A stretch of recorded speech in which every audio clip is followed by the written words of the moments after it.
Hello everybody and welcome to the channel. So today we are going to talk about 3 different topics, and we are first going to talk about Pjanic. So according to Tutto Sport, it says here that Juventus has told Barcelona, you want Pjanic, you either give us Arthur Melo or Ansu Fati, you decide. And so clearly reading this statement, this is basically Juventus trying to have Barcelona in their bait, and hopefully Barcelona falls for it. And again, when we are talking about Tutto Sport, they are one of the most closest outlets out there in Italy, and hearing this now is very surprising to me. And I'm actually very surprised that over the past 4 weeks that this Pjanic saga has greatly grown into Spain, and it's crazy to see just how far this saga has gone. Now the question that I do have about this whole saga between Pjanic and Barcelona is Pjanic really that important to FC Barcelona? Because if we look at all the reports that has came out, every player that Barcelona were willing to trade in for this player have been good players for the club. Like Barcelona is acting like they are going to get a primed Vidal. And so I do want to pull up a report that I believe not many people have read, and this report came out about 4 days ago. And so I think this report is going to be very good because it's going to give you guys good context on what Barcelona is looking for. So according to AS, they have said Barcelona are handling an internal report which gives the okay to the signing of Pjanic despite his age of 30. A part of the report saying the following: older players contribute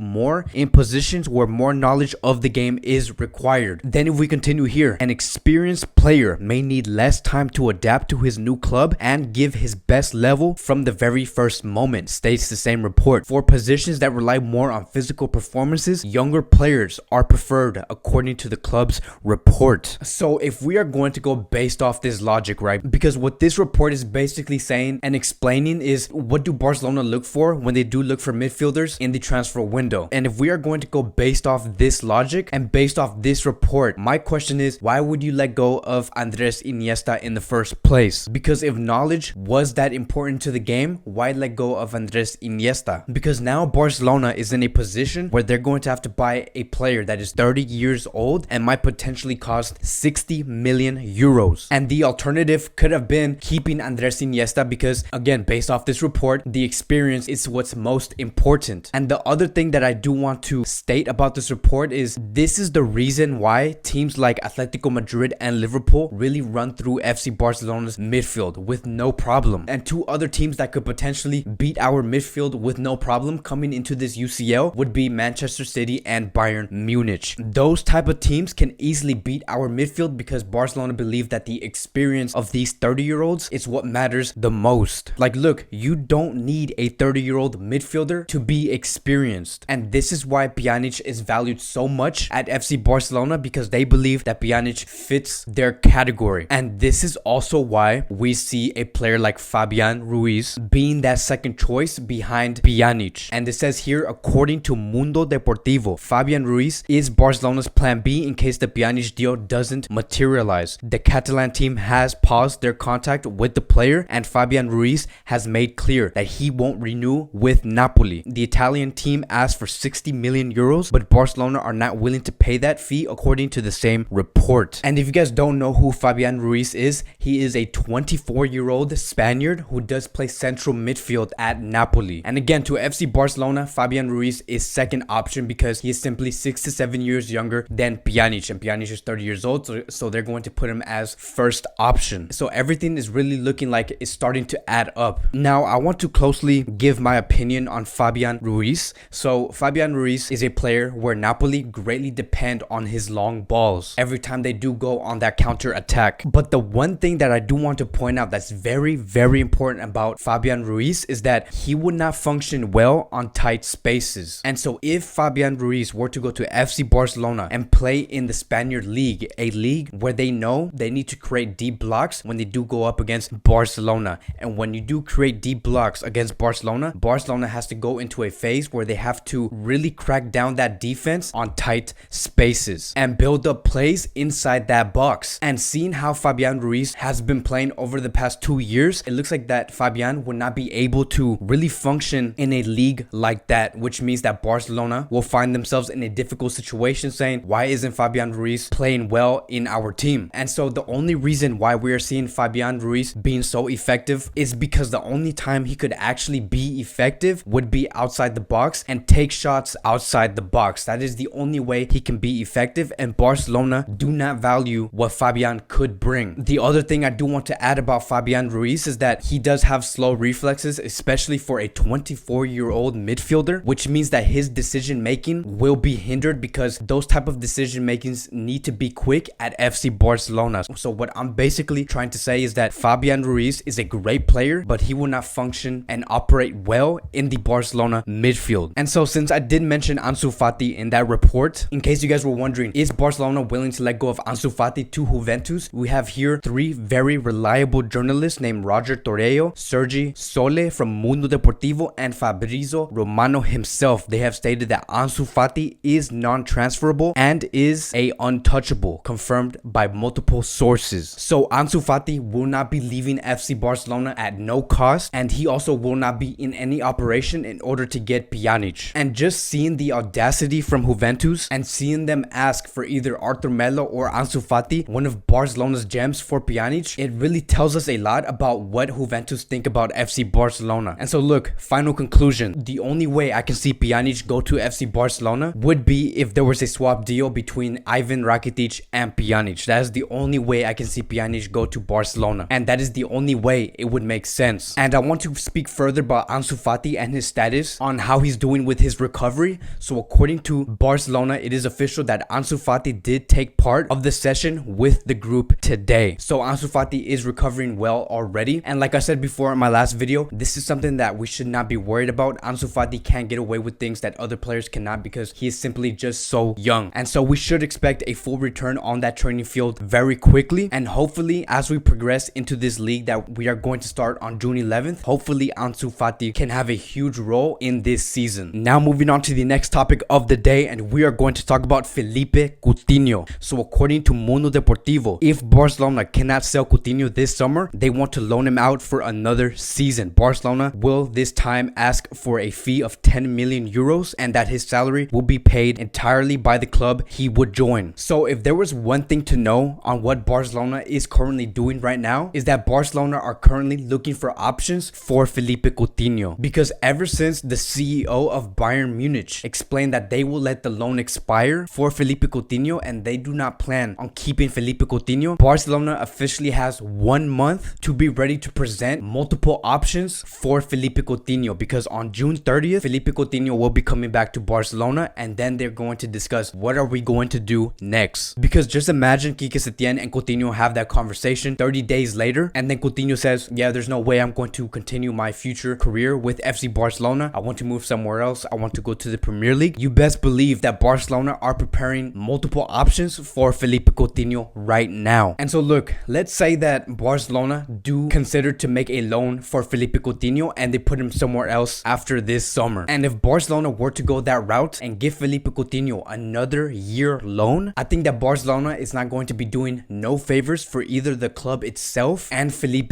Coutinho. And let me explain what I mean by this. So I'm going to go based off the club's objectives, because I believe that it is no secret that Barcelona do want to get Neymar and Lautaro Martinez plus another midfielder. Is no secret. We know Barcelona's plans, so we are going to go based off Barcelona's plans this summer. So as for the club, this move, it would make no sense for them to wait another year in order to gain the cash from Felipe Coutinho, because right now Barcelona look like they are in a brink of a collapse, and so Barcelona need to gain cash from somewhere, and Coutinho would be the perfect player to do that with. And look, maybe Barcelona doesn't have to spend the money from Felipe Coutinho's sale on a player. They can use that for many other reasons. They can use it to hire better scouts, especially in Brazil after what we have heard yesterday. They could also use that money to renew Ter Stegen's deal, because Ter Stegen is asking for a higher wage, and it has been reported that right now the negotiations are hard to close down with Ter Stegen, and we know that Ter Stegen is a very important player, so why not use that money for that new contract? And looking at all these points, it would make a lot of sense to really get the sale of Felipe Coutinho this summer. And as for Felipe Coutinho, if Barcelona were to loan out Felipe Coutinho again, at this point it's going to look like Coutinho is just jumping around teams every year. And look, I get that Coutinho did not play his best at FC Barcelona, but as a Barcelona fan, we do want to see Coutinho settled and doing well at a club. He does not need to be going to Barcelona, then to Bayern, and then back to Barcelona, and then go to a team like Chelsea or Leicester City. So what I really suggest for Barcelona to do with Felipe Coutinho, if they were to go down this route and get rid of Coutinho, they need to really focus on the quality of these options instead of giving him multiple options. You either sell the player and get him to the right club and get us the cash that we need for whatever reason, or we find a way to fit Felipe Coutinho in the team. And I mean fit him tactically and financially, because then Barcelona will be able to justify on why they spent 145 million euros on this player. Now moving on to the last topic of the day, and we are going to talk about Monchu. So it is official that Barcelona B player Monchu has suffered an injury to his quads in his right knee, and the medical statement from the club does not provide an estimate on when he'll return from injury, instead stating that the progress during his recovery will mark his availability. And then we have a report coming from AS. They have added that Monchu could be sidelined for 1 month, and this is a player that I highly regard as the next Arturo Vidal. He is a player who does show a great physical presence on the field, and he is a player that has participated in the first team training in these past recent weeks. And if we look at the bigger picture, right, and take into account just how many injuries we have had ever since training has came back post-pandemic, the players that have been injured is Samuel Umtiti, Ansu Fati, and Monchu, which means that we have a total of 3 injured players, and we are 2 weeks prior to the June 11th start date. And this is basically the response of being out of the game for 2 months. So now seeing the injuries that we have accrued in FC Barcelona so far, I think that the way we show up into that first game with FC Barcelona is going to highly depend on Quique Setién and Eder Sarabia. It's really going to highly depend on those 2 trainers to really keep Barcelona in shape, because right now having 3 players already injured post-pandemic is not looking good. So I really suggest Quique Setién to take cautious of how he trains his players. Yes, we should be training them hard, but we shouldn't be training them to the point where we're going to see a lot of injuries. So there needs to be that balance. So hopefully Samuel Umtiti, Ansu Fati, and Monchu do recover as soon as possible, because we will need them. So that is it for today's Barcelona Daily News. Thank you guys so much for watching, and I will see you guys in the next video.